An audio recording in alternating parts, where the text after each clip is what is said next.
মধ্যরাতে আমাদের সচিবালয়ে যে অগ্নিকাণ্ডের ঘটনাটা ঘটলো সেটার বিষয়ে সরকার কি সিদ্ধান্ত নিয়েছে।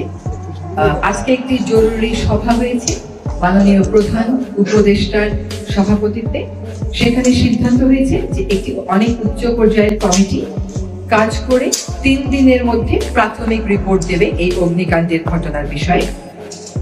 এই কমিটি সভাপতির দায়িত্ব পালন করবেন স্বরাষ্ট্র মন্ত্রণালয়ের সিনিয়র সচিব, ওনার সাথে থাকবেন সচিব গৃহায়ন ও গণপূর্ত মন্ত্রণালয়, আমাদের পুলিশের আইজিপি, ফায়ার সার্ভিস এবং সিভিল ডিফেন্সের প্রধান, তিনি থাকবেন সদস্য সচিব, থাকবেন সশস্ত্র বাহিনীর একজন বিস্ফোরক বিশেষজ্ঞ এবং 3 জন বিশেষজ্ঞ। তারা হচ্ছেন বুয়েটের থেকে একজন সিভিল ইঞ্জিনিয়ার, একজন কেমিক্যাল ইঞ্জিনিয়ার, একজন ইলেকট্রনিক ইঞ্জিনিয়ার।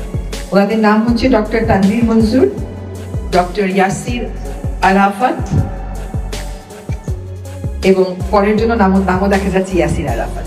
এই কয়জনের সমন্বয়ে যে কমিটিটা গঠিত হয়েছে সেই কমিটিটা এই বিস্ফোরণের কারণ, উৎস এগুলো খুঁজে বের করে আগামী 3 দিনের মধ্যে একটি প্রাথমিক রিপোর্ট আমাদেরকে দিল। এই যে দুঃখিত, এই যে অগ্নিকাণ্ডের ঘটনা ঘটেছে, যে অগ্নিকাণ্ডের বিষয়ে তদন্ত করে আমাদেরকে বলবেন উৎস কি, কারণ কি, এটা তারা আমাদেরকে 3 দিনের মধ্যে জানাবেন।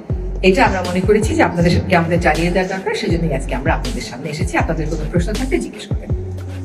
তো আসলে সরকার ধারণা করতে পারে না, আর সরকার এই বিষয়টাকে খুবই গুরুত্বের সাথে নিচ্ছে, কারণ এটা হচ্ছে আমাদের সকলের নিরাপত্তার বিষয় এবং এইখানে আমাদের রাষ্ট্রীয় অনেক গুরুত্বপূর্ণ দলিলগুলো থাকে।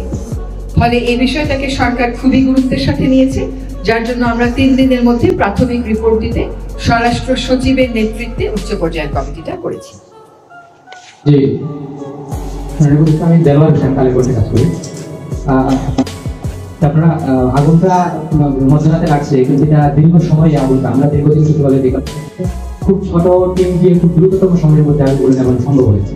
কিন্তু এবারে আগুনটা দীর্ঘ সময় লাগানোর কারণে প্রায় 7 ঘন্টারও বেশি সময় লেগে গেছে।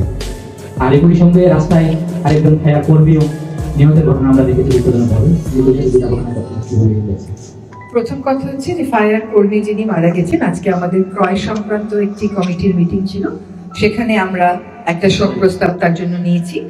আর আগুনটা আরো আগে নিভানো যেত কিনা, আগুন নিভাতে বিলম্ব হয়েছে কিনা, এইগুলো কমিটির রিপোর্ট না আসা পর্যন্ত আমরা উত্তর দিতে পারবো না। আরেকটি বিষয়, যে এখানে ফায়ার যারা শুরুতে গেছিলেন 7 জন ব্যক্তি গেছিলেন, 5 জন ফায়ারম্যান, একজন ড্রাইভার এবং ওখানে যারা সেকেন্ড ইনচার্জ ছিলেন, আমি তাদের সাথেও কথা বলেছি।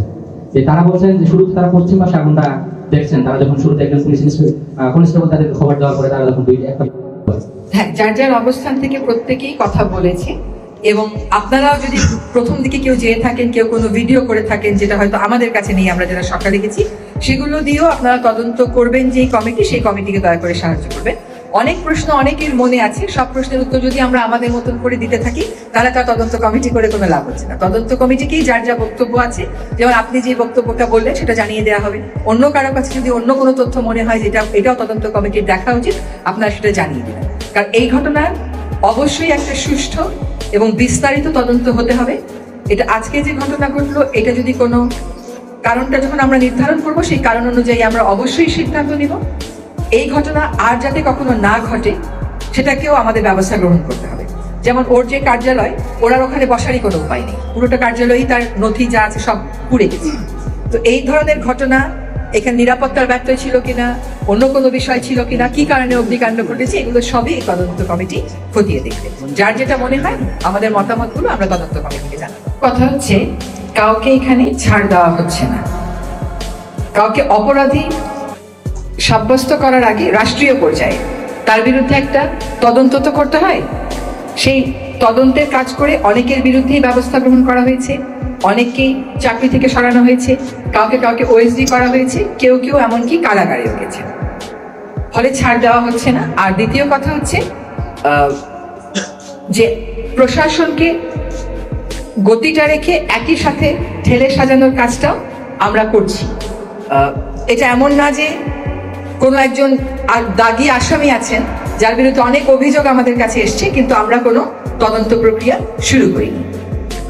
ফলে যেহেতু আইনানুগ প্রক্রিয়া ফলো করে সরকারকে এগোতে হয়, সেজন্য সরকার সেই আইনানুগ প্রক্রিয়া ফলো করছে। একটা কথা আপনারা বলার আগে একটু ক্লিয়ার করে বলি, সেটা হচ্ছে আমরা অনেক ডিজিটালাইজেশনের কথা শুনে দায়িত্বে এসেছিলাম। আবারও বলছি যে আমরা ক্ষমতায় এসেছি এটা মনে করি না, দায়িত্বে এসেছি। তো আজকে এই আগুনের ঘটনার পরে আমরা দেখলাম যে আসলে যে ডিজিটাল বাংলাদেশ, ডিজিটালাইজেশন, এইগুলোর খুব সফল কিন্তু খুব সুফল কিন্তু আমরা কোনো মন্ত্রণালয়েই পাচ্ছি না। নাম কাওয়াস্তে একজন কর্মকর্তা, নাম কাওয়াস্তে একটু প্রযুক্তি, কিন্তু ডিজিটালাইজেশন বলতে যেটা বোঝায় সেটার কিন্তু কোনো সুফল এই অগ্নিকাণ্ডের ঘটনার পরে আমরা আসলে পাচ্ছি না। মাননীয় উপদেষ্টা, আমি মেহরাব সুমন এসেছি। জি, আপনার মতন আমাদের, কারণ বাংলাদেশ সচিবালয় তার একটা নিজস্ব নিরাপত্তা ব্যবস্থা আছে।